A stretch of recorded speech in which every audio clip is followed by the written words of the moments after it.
to be able to engage in something robust, something changing. I did a lot of work in diversity, equity, and inclusion. I did a lot of work for visioning and planning for economic development, community development. There was a lot of energy always around what people wanted to say. And the more intense the conversation, the more charged the room was.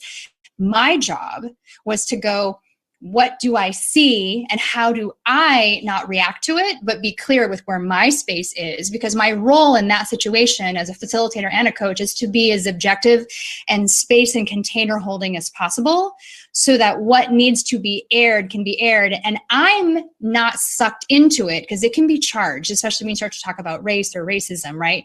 How can I see the energy of what's happening and have my space from it so that I can help navigate what people are working through, because they're so rooted in the emotion of the story, or they're so rooted and sometimes lost in their body's reaction to what's happening that they can't get perspective, right? That's the difference. Like, perspective is like, is it the perspective of you in your emotion, in the feeling, in the story, and you're kind of carried on that wave? Or is it that you're getting space from all of those inputs and you have perspective to see things a little bit more clearly for what they are and maybe the arc of it. So you can kind of figure out with a little bit more groundedness how to put yourself back into the fray or how to navigate it. And for me, it was always how to help pinpoint lights of clarity so people could hear, especially if they were not hearing each other, right? Yeah. How can I rephrase it so they can hear it and they can hear it and go, okay, we have different viewpoints, but here are some commonalities, or here is really where we fundamentally do have to agree to disagree because it is so different and we are so nuanced as humans. There are great general overarching stories that we share as humans, but then we're also still anchored in our own reality and living our life the way it is. And depending on where people are, like, that's it. And I think the beauty of gaining perspective is the beauty of giving yourself space to step back so you're not lost in it, so you have more control for how you respond. And, one of the things that I'm struck by, and we're going to be talking about it tonight, is, I'm looking at sort of how things are playing out. People are focused on the Olympics right now. Not everybody in the world is focused on them, but, most people know they're going on. And you're looking at different things. And of course, in the headlines is all about Simone Biles. And it's all about, and honestly, some of the comments that are being made, the Attorney General of Texas had to walk back his comment. But what people don't know, and this is really interesting, she's literally on the journey you just described. Oh yeah, she's in it. She's on it. She's in it. She's in it. And she's having to deal with, and people don't know this, the entire Olympic Committee abandoned her. She's over there just cheered on. For those of you that don't know who won all the all around, you can Google it. But she cheered on her teammates. And yet people are trying to understand exactly what you just talked about. And I want to ask you about this in the context of this, because she's a gymnast and she experienced something that we know where she can't compartmentalize. It's called the twisties. What we don't realize is every day we go through this. She just happened to be pointing out an experience as a top world, the number one, her. She is demonstrating what millions of people, and I just want to talk about the United States, millions of people in the United States are experiencing now with no way to find support. Do you understand what I'm saying? Mm-hmm. They don't know how to move into that space of the pause. What is the impact from that, from your perspective? What are you seeing? What kind of help are people asking for, Ellen? Oh, what are some of the things all people fundamentally want? Yeah. We want peace. We want liberty to be ourselves. We want freedom to be expressing ourselves. And we want love. I feel like those are the fundamental 4 things that people want. I facilitated a group a couple months ago. It was my first in-person, and I was really honored to be asked to do it. It was a group of long-term survivors of HIV. And I came in, and the topic, they had like a series of kind of guest hosts for their weekly meetings, and their topic that they wanted to talk about, what's the meaning of life? And we really centered in on that because, I mean, this is a group of people who has been through everything, and they're trying to like grasp like some of the pieces of like going through the pandemic as well, and being hypersensitive around exposure and making sure that they're safe. Like that they were, you know, they're like, what is the meaning of all of this? And I was actually a little bit laughing. So I was like, I don't know if I'm the one to facilitate your meaning of life conversation. I'm about 20 years younger than most of the people in the room. This is a group of people who were around during the AIDS crisis in the 1980s, right? And the 1990s. And I just wanted to hold the space, but they had such beautiful capacity for perspective, and they cut through the fat so fast, and they got into peace. They got into liberty to be themselves. They got into freedom to like be in the world, and then love. And we ended up just talking through those themes. And it was so beautiful because perspective can take any lens, right? You can have the space, but if you can't figure out how to just find blank space because you need something to hold on to, you can find a theme with which to start to view your world, right? We can go put on our glasses. These are my love glasses today, right? I'm going to start looking at through the theme of love to try to identify how to have space away from the charge of the negativity that is going on around something else. And I don't mean Pollyanna it. I'm not saying to do Pollyanna, but I'm saying to take a step back, look with different lenses, choose a theme you'd wish to see it through, and then start to pick up. I had this thought earlier this week. I did an episode on it about, oh yeah, I did it on the pause. I did it on Tuesday. Was how do you start to go underneath the story? And like a set of lenses for some perspective can help you start to see what are the rocks in the way on the path. And it's not really even about the rock. It's just that hurdle hits you into something that creates a reaction in you. And then it's getting curious about the reaction and where that first reaction happened, maybe even in your life, right? So it takes all this effort. There is effort and intention to start to build perspective, but once you start to build it, it's like a muscle, and it's much easier to slip into different lenses and perspectives and building space over time. And that's really the coaching work that I do, is like I help people build a practice in getting space and perspective, so they don't need a coach for 6. There are people like, oh, you need a coach for like a year, work with me for. I'm like, yes, maybe, possibly. I haven't worked with them, but like I'm big on fast results and impact and practice, and come back to me when you need a tune up. That's kind of where I'm at. And that's how I view building that process. I don't know if I answered the question exactly. You did answer the question. And, I want to bring it around, skip this break for a minute. I want to bring it around because I think that for people like me, and, and I don't think I'm alone. I hear this a lot. And I think there's so many people out there now that fit into this space right now where we're having to change our perspective, right? We're having to change our perspective on who we are. If you look at statistics right now, Ellen, there's a case study after case study coming out where hotels, like a hotel in Missouri, opened their doors up and said, okay, people, come back to work. Like 40 people come back to work. They did not come back to work.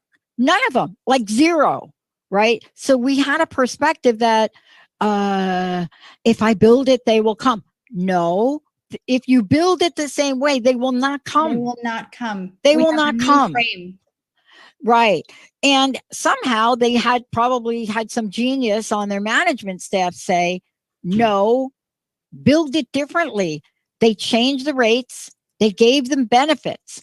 Now, what they don't say in the study is if the 40 people that worked there came back, but they filled those 40 positions. They had to change their perspective.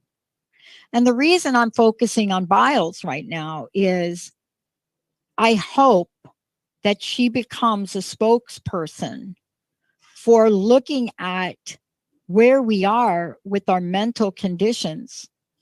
And I don't think this is just about the stress from gymnastics. I do believe that we missed the boat. The United States missed the boat. We're not like other countries. Our perspective is we have support teams here. Look, how many events do you have where you're going to take your child? These are people that have had support teams with them. And then one day they're on a plane to Tokyo wearing masks and they don't. And I think that the perspectives didn't change. We tried to approach this as the old normal. Do you see what I'm trying to say? 100%. Yeah, there's an organization that's hired me to work with their team on this it's very literal. It's on going back into the workplace, right? Because they've obviously been 100% remote for the past about 18 months. They're going into return to work starting like September, coming in person. And it's not the entire agency that I'm working for, but it's a department within it. And it's this wonderful supervisor. So if anyone who's listening is in charge of a team of people, it is well worth the effort and time to bring somebody in to talk through the anxiety, the fear, to say hello to what each person is experiencing and to sort of map it out, and then to look at the conditions that are being created. Because this is a giant organization with a top-down policy, and they are very like, we're so excited to have you back. Here's the guidelines, 1, 2, 3. And none of it is implementable because of the nuances of how people have been working. And especially this team in particular has a number of people that joined the organization during COVID. So they've never actually gone in and met their colleagues in person. And so it's really navigating, creating welcoming, belonging spaces that respect and honor everyone's mental health and well-being. And also now, because I think we've taken a big leap forward in terms of, yes, the expectations we can have for support in our workplace so that we are seen and cared for. I don't think every workplace is getting this, but I do think that there are a lot that are making big advances forward. And I feel really fortunate to be participating in one of them who's bringing in someone like me to do this work with their team. I'm even helping them build out in the fall their new upstream conflict resolution processes for how do we deal with conflict within ourselves because of the new conditions we're in. And it's not going to be as easy as walking next to the desk over there to just chat it out. Yeah. What's our new process going to be so that we don't get into these awkward, and everyone knows what I mean, it's like awkward workplace relationships, right? And this is, again, I feel really fortunate. They're well coordinated and they're very relationship oriented, and it supports their product and their project and process management. Yeah. Like they're very effective because they've invested in support, belonging, and relationships.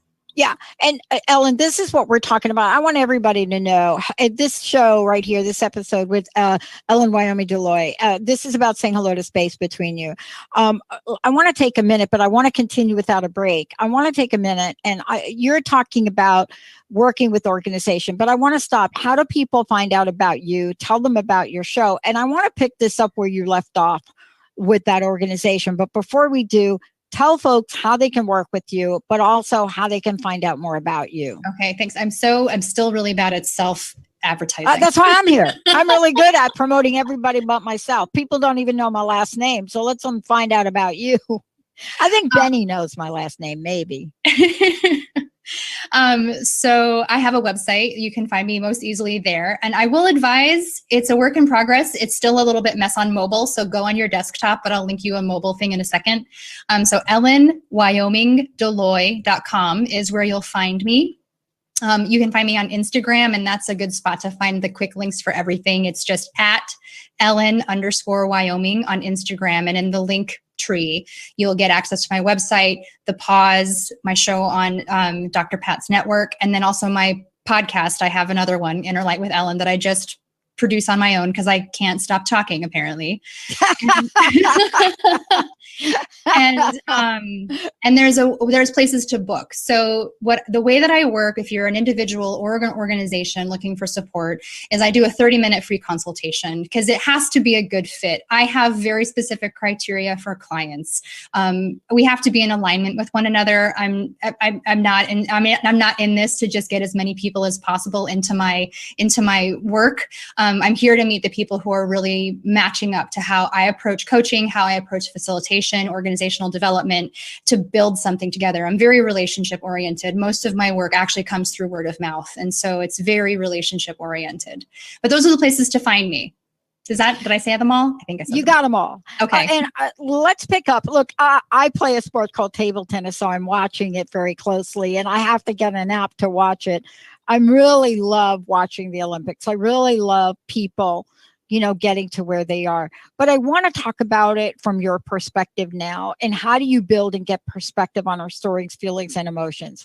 One of the things I'm really struck by, and I worry about it, not like really worry, but I think about it. And I think about the fact, and it's not just Simone Biles. I mean, about a half hour ago, if you follow my sport of table tennis, there's just enormous issues around table tennis and COVID-19, and athletes having it, right? Just enormous issues around this. And there's just a lot of conversation about it.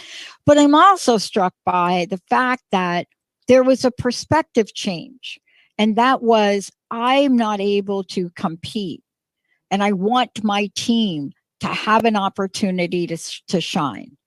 And I'm thinking about that perspective. And yet there's a storyline that goes with it that talks about Biles and her mental state. So it's very difficult to have the other perspective, Ellen, where I stepped back so my team can excel. Now, did that play out? Absolutely. How did it play out? When you look at what happened with Suni Lee, who as of this moment won the gold all around, it played out. It played out where Biles cheering your teammate on, who had the perspective, I need to step back so I don't bring the whole team down. But that may not be the perspective of the world. Help us talk about how we build a different perspective in our stories, because that is the perspective changing that is happening around that event. I think for ourselves, a big part of that is where you're sitting with the word judgment. Because if you have, and all of us have a lot of, I'm just going to assume, especially in Western culture, a lot of us have a lot of judgment kind of running through us. It's been thrown at us. We judge ourselves incredibly. I think that people who are inclined naturally to want to help serve and like heal others carry a lot of their own also like self-punishment energy in a weird way. And in a way, like to get release from that is the service and the doing good to kind of relieve from that burden.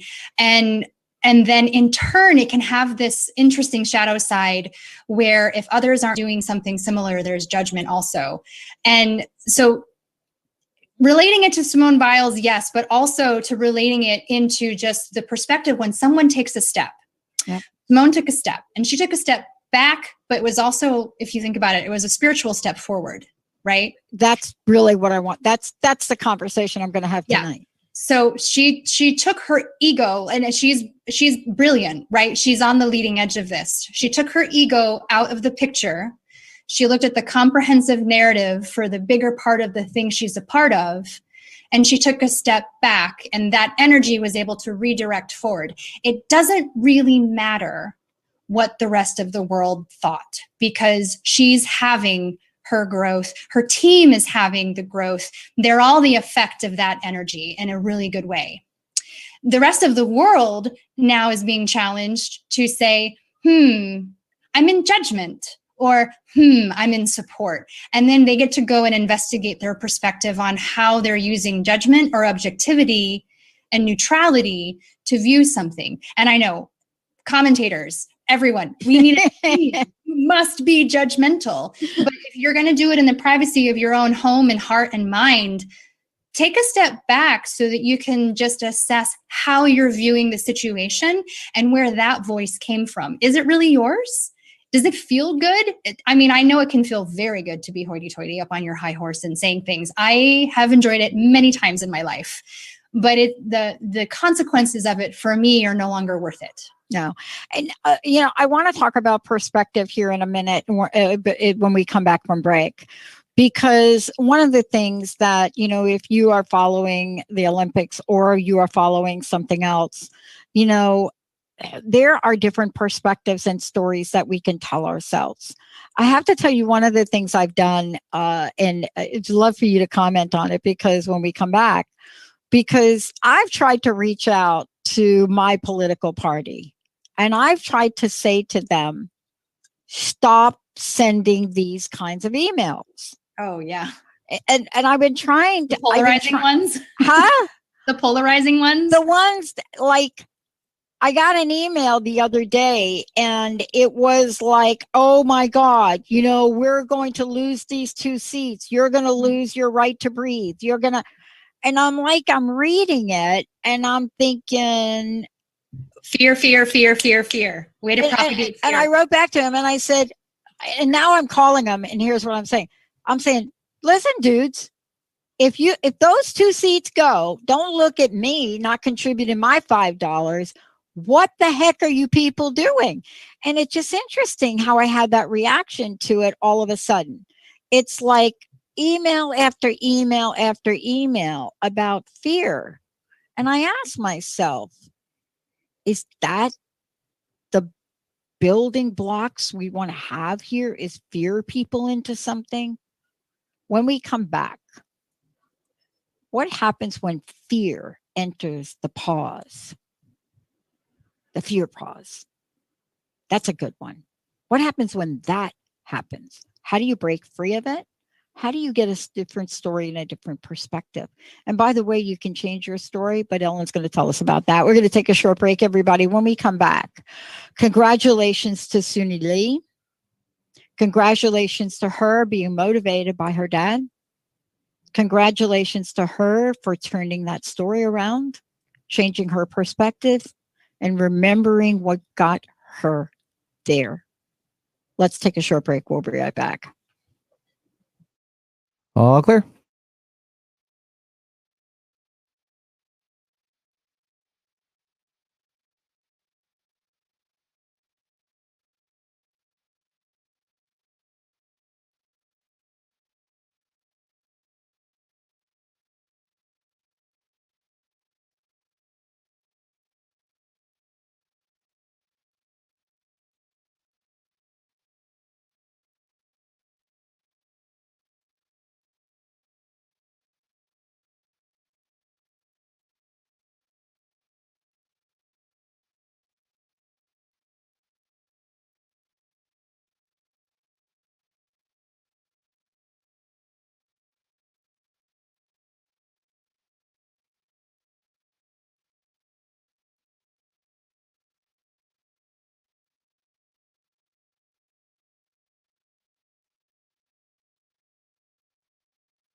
Ready to come back in?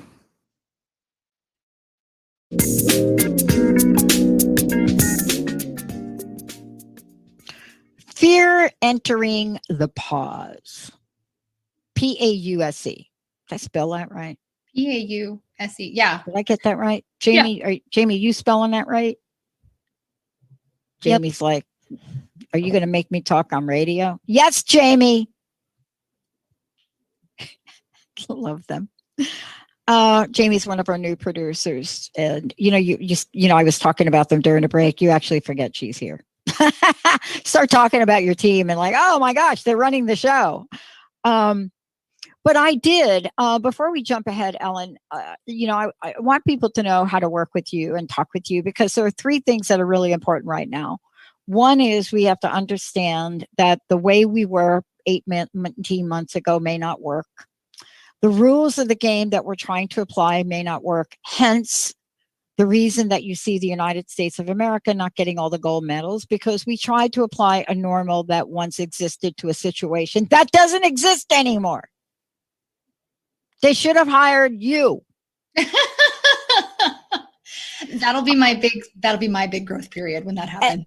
And the third thing is, what are we doing to eradicate the level of fear that we have right now? And before we go there and talk about when fear enters the pause, how do people find out about you? Tell us about, what you're doing, how they can work with you, and literally how they can change their story. Okay. I work with people one-to-one in a coaching context. They often come to me through a professional lens first, but I'm comprehensive. So we work together in the whole picture of the life. I work a lot in my style. I'm an energetic and intuitive coach. And so my whole existence is about reading between the lines of the story that we're telling to get to the root of the emotion beneath it, so we can identify if it's working or not for us. And then tools to shift it so that you literally can move forward in like a different way. And that's my one-to-one work. And then we can just kind of apply that up a level to like a macro and into organizations. And I work mostly with small teams, often agencies, government agencies actually, and helping to build more clarity. Well, sometimes internally, so with their internal team, because you can't do good service if your house isn't in order. So there are some teams that hire me to help them with organizational work so that they are better in their delivery to their communities, particularly to make sure all communities are reached. And then I do the bridge building work between historically oppressed and marginalized communities and agencies to make sure plans and policies and process not only don't impact them adversely, but benefit them when they have been left behind for so many decades, centuries. And so that's how I work in the organizational context. I'm also starting to do keynote speaking. So that's coming up this fall. Beautiful. So that's fun. Yeah. Yeah. It's time for us to get back out there. Yeah. Yeah. Yeah. It's time for us to get back out there. That means we got to get on the treadmill. Yeah. Just totally right. But, these have been interesting times. And I want to talk about perspective. I've been talking about a couple of my table tennis buddies calling me, some of the people I know, and, and they found out I got 2 new knees, and they're really like, That's oh, right. So my perspective was, wow, I'm going to get a whole bunch of things done that I never thought I'd have the time to get done. But we're talking about entering this place where fear starts to take hold. Now, I keep referencing the Olympics because I'm watching fearlessness at a lot of levels. Oh my God, right? Right? Mm-hmm. All right. So there's a gymnast nobody's probably going to talk about after this Olympic. And I want to say when Carrie had to step in for Simone Biles, we're talking about somebody that never thought she'd get to be on the platform. I wonder what she did to shift her perspective, because when it got to the individuals today, this is somebody that scored a 15-2 on the vault, close to the Brazilian who got a 15-3. This is somebody that was your alternate. They don't even give her the same outfit. They give her like a different color. What's that about? What is that about? given your alternates. It's just the craziest thing for me that I'm all of a sudden noticing. But she didn't let fear hit the pause. That's not generally what we see. We're seeing something about fear. Tell us what happens when fear steps into that space that is so sacred. Yeah. Well, I want to reference really quickly the gymnasts, right? Yeah. Talk about training at a high level for a long time and working through all of this. Like what we get to see as the audience at the Olympics is the show after decades of rehearsal or years of rehearsal, because they're not that old. They're not decades old. and the work that they've done, and I'm sure that they'll have to continue to do, because some of them are still so young in their careers that they'll have other careers after this, that they'll have to work through things. But they have this honing and this trust. And I think a big part of it, honestly, from an athletic standpoint, that's very helpful, is that they are so in their body, and they have to build such trust with their body and communication with it, that you and I, who, maybe we're casual joggers, even runners, right? Like I'm a casual exerciser. I used to exercise a lot, but I love my relationship with my body. I do lots of yoga at this point, but it's another level entirely when you're competing that way. And because they're so tuned into their instrument, right? Their instrument being their body, they have the visualization techniques to get into the state that they need to be in to perform, right? So what we're looking at is their practice. And I highlight all of this, not to intimidate people, but to say that it is a practice. If you don't have to go join the Olympic gymnast team, but you do have to commit yourself to saying, I'm going to work at getting space and perspective and learning how to clear the fear. Let's just call it that, right? Clear the fear, clear the clutter from my space that's not working. And I can talk more, but I feel like you've got a thought. So I want to wait a second. Here's the thought. We're seeing things happen, not just on the Olympic stage, but across the world. We're seeing heroes show up. We're seeing people, and let's talk about this and let's not lose sight. Clearly the Olympics is on my mind. I found out that my grandfather was born in Brazil. So that was an interesting awakening for me. Like, okay, it was the secret in my family, right? And then you get this ancestry thing, and you're looking and you're saying, what? That cannot be real. My grandfather in Brazil. So what is that about? So I pay attention to Brazil now. So here's what I want to talk about. We are really clearing the way to try to understand what the amazing heroes have been in the past 18 months. And I just hope we don't stop talking about them. I just hope we don't stop talking about what people did to step up to save lives. But this woman, this Rebecca Andrade, this Brazilian woman, right, that nobody would be talking about now, right? If Simone Biles was in. So we got this Brazilian woman that now steps up, almost won the gold, like by a small, sneeze, didn't win it. The first South American to ever medal in gymnastics. And when you look at her story, she had 3 knee injuries, operations. COVID, talk about change of perspective. If COVID didn't delay the Olympics, she wouldn't have been in it. And so here we are. She qualified at a last chance, finished 14th. And because of the pandemic, here she is. And as of today, she finished 2nd. But boy, if you watched her perform, I wonder what she had to do to change her perspective about how she felt about her knees and bodies. So let's talk about how we change our perspective about how we feel about ourselves right now, post-COVID, if you don't mind. Yeah. And I hope you don't mind this. I have a Portuguese phrase that I read on a graffitied wall when I was in Brazil that has been in my mind ever since. When was that? I must have been 22 or 23 when I saw this. I lived in Brazil for a short time. And the phrase, it's like seriously this thing I've memorized, and it's all about what we're talking about. O que você faria se você não tivesse medo? And that means, what would you do if you didn't have fear? And there's my Portuguese skills 20 years later. And I'm trying to learn it. Yeah. You know, my friends are saying, you got to learn Portuguese. I'm saying, okay, I'm trying to learn it. But Yeah. the point that we're making is we get to choose how we move forward in life. Can you talk about that point? Because this is a pivotal part of our conversation today. Thank you. It's not about the Olympics. It's not about Simone Biles, but let's talk about what we might see, what our perspectives might show us. What happens when you have a vision about something that seems so far out of the range of what you create? Can you hold it? What do you do? So you have a perspective about all of that. So here's how I do it. I like to personify two things, and they're related to each other: fear and resistance. And I give them characters because I can get my space with them and laugh at them a little bit. And I will be annoying right now, and I will give you the voices that I give them. So fear is this little voice just hanging out going, hey there, I'm noticing you're about to go do something. I've got your best interest at heart. I'm just going to take the wheel here. Okay, you go sit in the passenger seat, or the back seat's even safer, honey. Get back there. So like that's fear.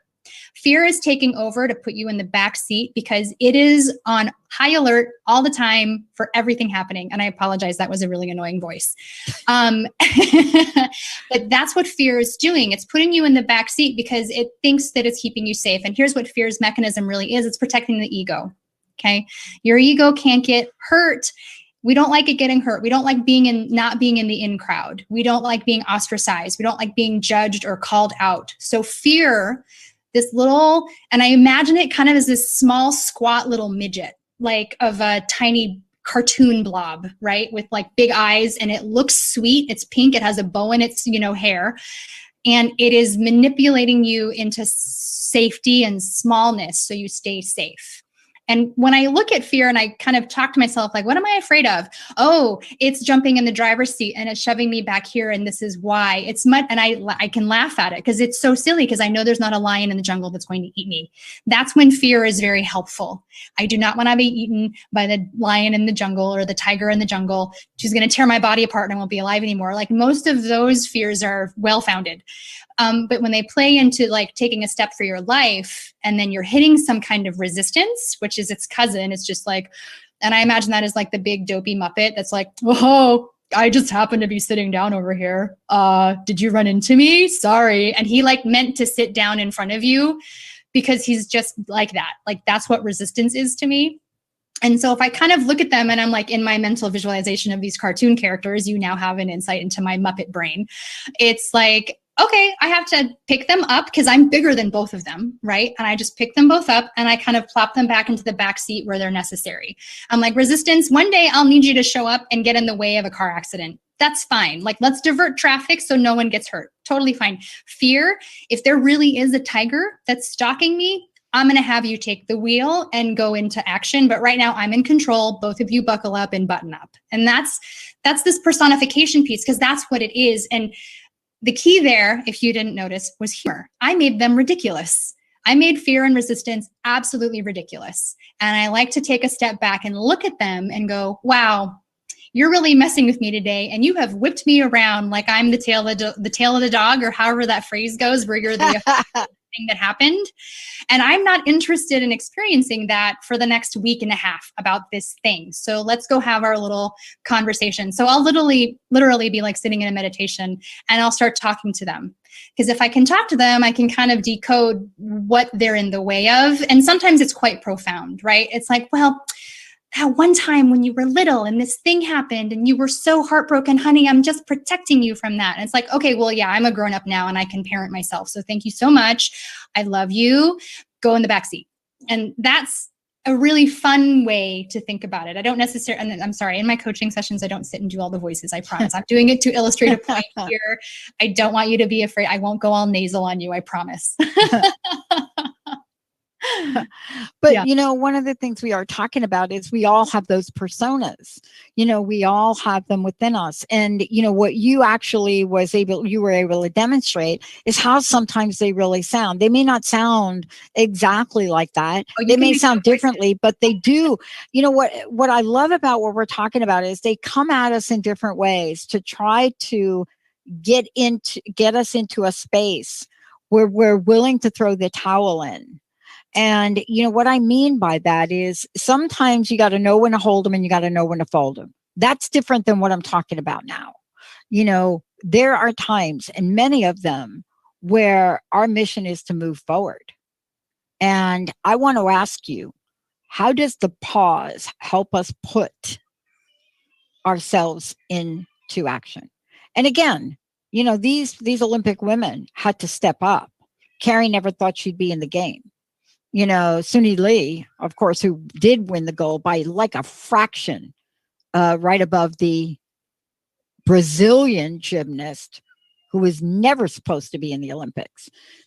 But when you're given that opening, how does the pause help us put our plan into action, even when we have to make major adjustments? It's that old saying, right? Go slow to go fast.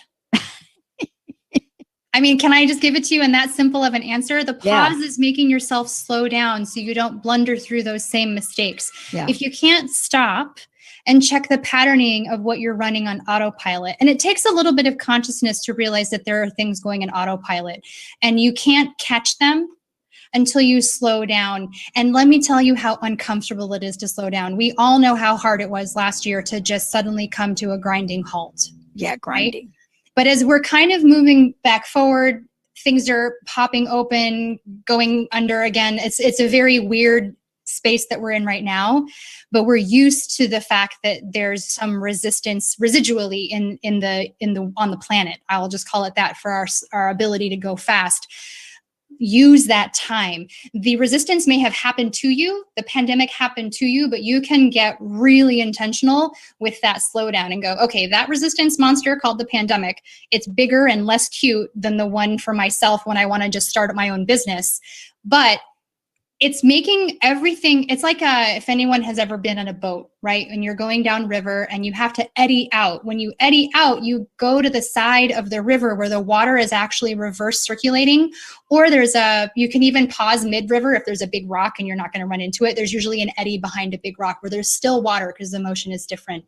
You're just pulling over a little bit. You're not getting out of the river. You're not going up and changing your mode of transportation. You're just eddying out for a minute to give your body a break, to have a snack, to take a drink of water, maybe to stop and fish for a while. Use the space that you have to do an assessment of what is coming up for you, what is bothersome, what is tricky. I have a client, worked with her yesterday, and she's like, I hate being early to things because then I'll sit there for 10 minutes and I'll feel like I'm wasting my time. I need to maximize my time all the time. But she's trying to up-level her business and have it be more awesome for the next 10 years. And I'm like, but you don't like this hamster wheel you're on perpetually. So let's talk about your resistance to being early so you have 10 minutes of space. That was her homework for the week, honestly. It's like you have to go practice earliness and sitting with the discomfort of stillness to identify what you're avoiding, right? Yeah. Ellen, one of the things I love, and, I want to bring it back around to this, is, this idea that if we actually enter the pause, if we actually slow down, to finish, there is this place that we have to plug into, which is a place of trust, of faith, and of hope. For that space. And I know you do work with people on that, because once we get to that and are able to do it and we see that first result, right?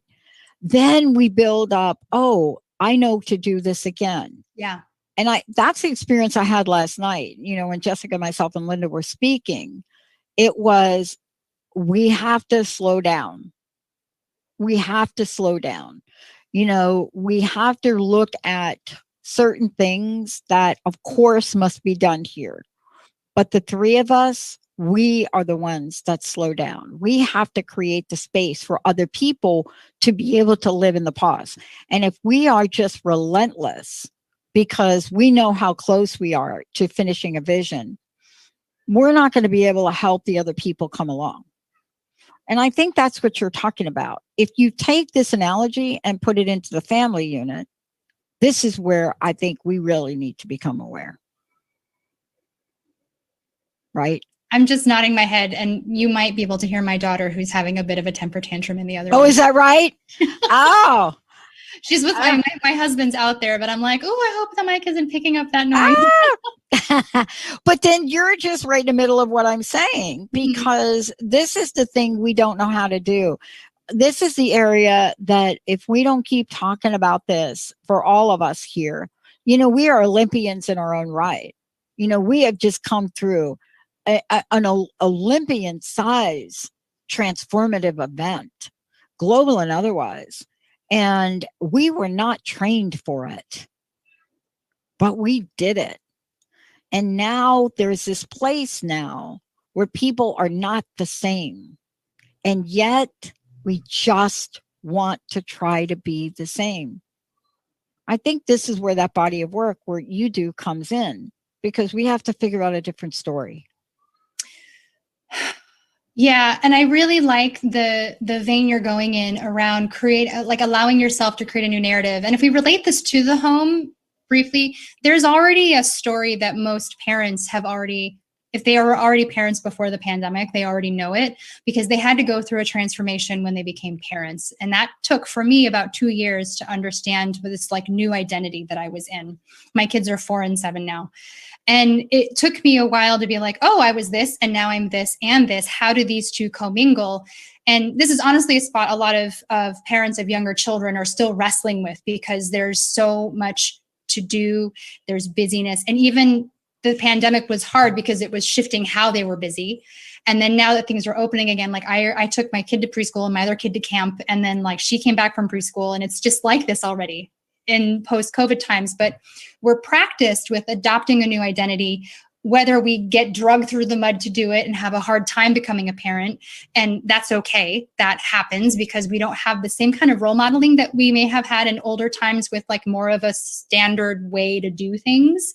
It's harder to find the narratives that fit us, but we still create them. And this is kind of like all of us rebirthing in this other way. But we have processes we've done before. And if we take the moment to pause and think about, when was the last time I had to go through something really challenging and difficult? How did I change? Was it when I went to college and I was the first one in my family to go to college? And what were the tools that worked and didn't work for me to get through that process? And what would I have done differently? Can I take any of those lessons consciously and apply them to today and try something new to see how I'm meeting my discomfort? Because when I went to college, I was very shy, and I'm outgoing, obviously, but I'm an introvert also. And so it was hard for me that first semester to connect warmly and closely with the 2 people I knew I would need in my college life.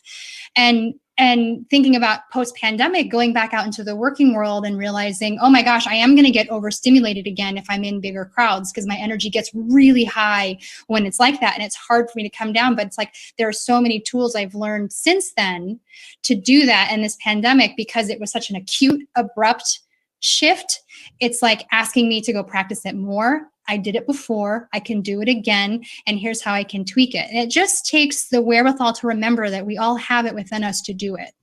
And then you have to create the space to practice it, which is the hardest part. That's the hardest part. Just 10 minutes a day. Do your thing. What was it? Was it journaling and reflecting? Was it meditating? Was it just doing breath work or tapping? Was it taking a half an hour for an online yoga class? Was it going to yoga for, the studio that hopefully for you did not close? My 2 favorite studios closed. But all those pieces, right? So much shifting and changing. I don't know if I'm getting at all of the answers. I'm talking about it now. Yeah. I'm getting calls from people that are talking to me and saying, have any of the clubs, table tennis clubs open? And, my answer is, yeah, Jin Lee's club, Seattle Table Tennis, has stayed open. And, then the next question, are people wearing masks? And it's you go and you look for what fits, but these are questions we've never had to ask ourselves. And we're forgetting about it. You're seeing it play it out on the Olympics. You're seeing people being given masks. You're seeing them look at each other, try to hug each other. But there's always this question now, who am I hugging? And you're watching the rise in COVID cases just shoot up in the Olympics. And so this is a factor. This is part of who we are right now. Right. This is it. It's the awkward experimentation phase. It's a new deal. Yeah. And I find myself, we're supposed to wear masks as I walk into the hall. And I went to the hall and went to the restroom before the show and I didn't have my mask. And I caught myself about it because we're not back to the normal we were. Mm-hmm. And I had to pause before I walked through the door to the general lobby. Yeah. We're being asked to pause. And thanks to you, we're learning how to do it. Ellen, please tell folks how they can find out about you and what's your personal message. What do you want to leave us with today? Well, one of the things I want to leave with is that if you're interested in clearing out the stuff that clutters up the space, that gets in your way when you want to pause, I'm gearing up for a workshop in September. It's a collaboration with a friend of mine who's a director and acting and performance coach, but there's a striking amount of overlap and it's for everybody. And you can follow me on Instagram to keep up with that at Ellen_Wyoming. And you can also go sign up for my newsletter via the link in the bio and Instagram, or just go right to my website, ellenwyomingdeloy.com. All I got to say is Yahoo. And thank you so much, Ellen, for everything you're doing. Thank you for reminding all of us about what we're capable of. And I'm so glad they're hiring you in organizations. I can't even tell you how important that body of work is. Thank you for doing all that you do. Thank you. Thank you so much for having me and having the space to pause and have this conversation with you. I love that. Everybody, let's find that space to pause right now. All right, everybody, stay tuned to another show coming up on Transformation Talk Radio. We'll see you next time. All clear.